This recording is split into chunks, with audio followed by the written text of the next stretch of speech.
তারেক রহমান গোল খেলেন নাকি গোল দিলেন? আপনার প্রশ্ন জাগতে পারে, he is a prime minister of Bangladesh, তাকে গোল দেওয়ার কথা ভাবতে পারে সেই লোককে? গোল কেউ দিতে হয় না।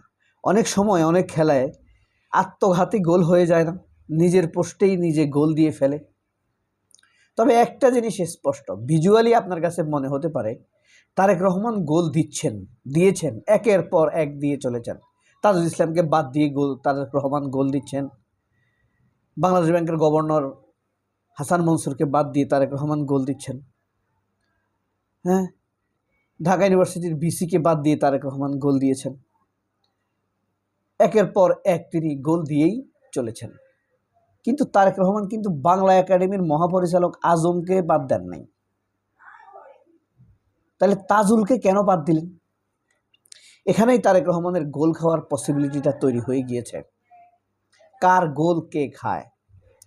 তবে মনসুরকে যেভাবে বিতাড়িত করেছে বাংলাদেশ ব্যাংক থেকে, বাংলাদেশ ব্যাংকের গভর্নর পজিশন থেকে, সেই পজিশনই ভবিষ্যতে তারেক রহমানের আত্মঘাতী গোল খাওয়ার পথ তৈরি হয়ে গেছে।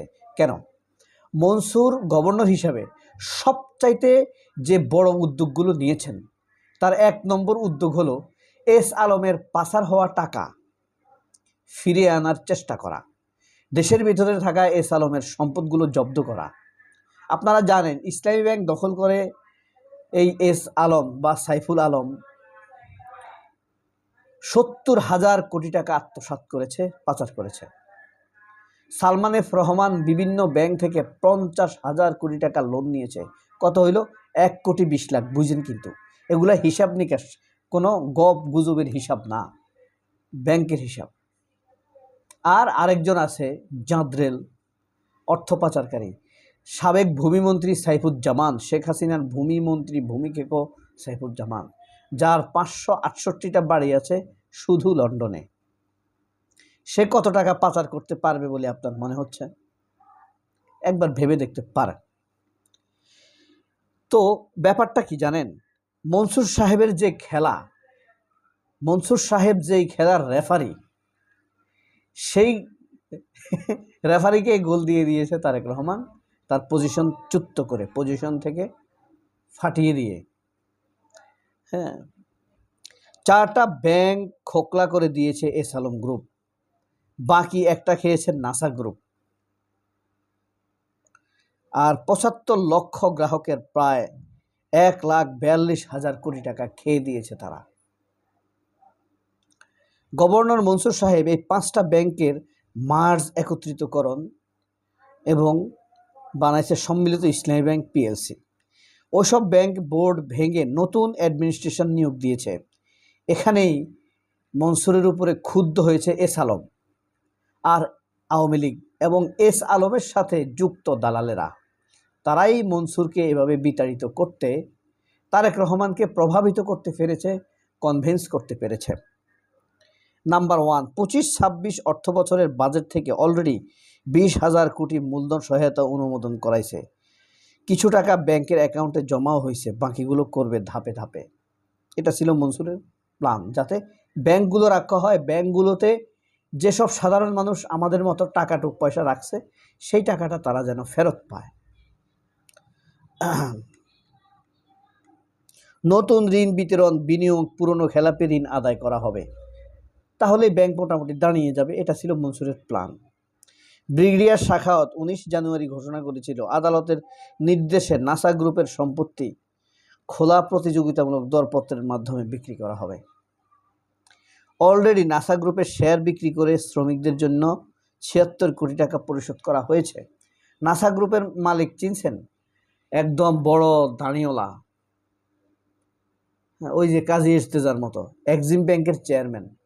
বিভিন্ন ব্যাংকের থেকে কোটির নিম্নে 2 কোটি টাকা চাঁদা নিত কিছুদিন পর পর, বছরে না, কিছুদিন পর পর, বলতে পারেন প্রতি মাসে, নিয়ে শেখ হাসিনার তহবিলে সে জমা দিত। নজরুল ইসলাম খান, কুমিল্লার বাড়ি। মেইন খেলা এস আলম গ্রুপের সঙ্গে। ইসলামী ব্যাংক, জনতা ব্যাংক সহ বিভিন্ন ব্যাংকের 2025 সালের এস আলমের বিভিন্ন সম্পত্তির নিয়মিত নিলাম বিজ্ঞপ্তি প্রকাশ করা রয়েছে। কিন্তু এই যে steel mill, power plant, edible oil factory, চিনির কারখানা, জমিসহ মোট ৩৫টি সম্পত্তি নিলামে তুলেছে। তাদের মোট ঋণের পরিমাণ ৬৫,০০০ কোটি টাকারও বেশি। জনতা ব্যাংকে ১,৮৬০ শতক জমি নিলামে তুলেছে, কিন্তু কেউ তাদের ডাকটা নেয় না ভয়ে। বাংলাদেশ ব্যাংক গত অক্টোবরে সব তফসিলি ব্যাংকে ১২টি আন্তর্জাতিক আইন সম্পত্তি উদ্ধারকারী ফার্ম যেমন Star Initiative, US Department Justice, ISBR ইত্যাদির সঙ্গে চুক্তি করার নির্দেশ দিয়েছে। এসালম গ্রুপের সেফগার্ডকে বর্তমানে, ওইটা তো আপনারা জানেন, সুন্দর চেহারাওয়ালা, শিলং, এভাবে চোর ধরে ওদের সম্পত্তি বেচাকেনা করলে সেফগার্ডের কমিশন তো পাবে না, হয়তো বিশাল সাম্রাজ্য হাতছাড়া হইতে পারে। অপরদিকে সরকারি বাজেটের একটা বিশাল অংশ চলে যাচ্ছে গ্রাহকের হাতে। লস, ব্যাপক লস। এজন্যই গত ১৬ তারিখে মনসুরের বিরুদ্ধে বাংলাদেশ ব্যাংক অফিসার্স ওয়েলফেয়ার কাউন্সিলের ব্যানারে সংবাদ সম্মেলন করে ওনাকে স্বৈরাচার আখ্যা দেয়।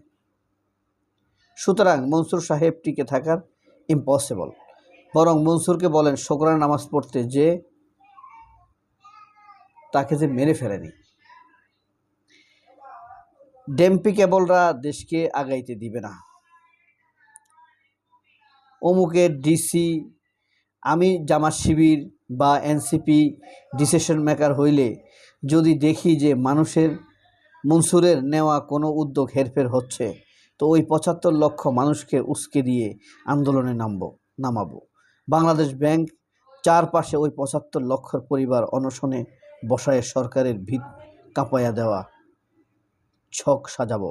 আন্দোলনকে বেগবান করতে কিছু অসৎ ট্রিক নেব, যা সরকারকে পাগল বানিয়ে দিবে। দেখব কত বড় হ্যান্ডমোলা হয়েছে হারামজাদা ৭৫ লক্ষ গ্রাহকের ৩ কোটি সদস্যের সঙ্গে টেক্কা দেয়। বাপ বাপ বলে মানুষের টাকা দিতে বাধ্য থাকবে।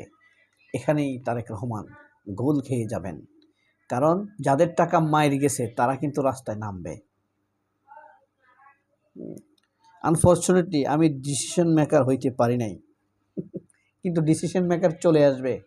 হাসনাতেরা আছে, ডাক্তার শফিকেরা আছে, সাদেক কায়েমেরাও আছে, সার্জিসেরাও আছে, নাসির পাটারিরা আছে। কে কত বড় খেলোয়াড় সেটা বোঝা যাবে রাজপথে। ধুন পুন চলবে না, no hanky panky, be clear, loud and clear. ওয়াকার বলো, হাসিনা বলো, কেউ রবে না রে, সব বেটারা ভাইসা যাইব বঙ্গোপসাগরে। সবাই অনেক ভালো থাকবেন। আল্লাহ হাফেজ, আসসালামু আলাইকুম।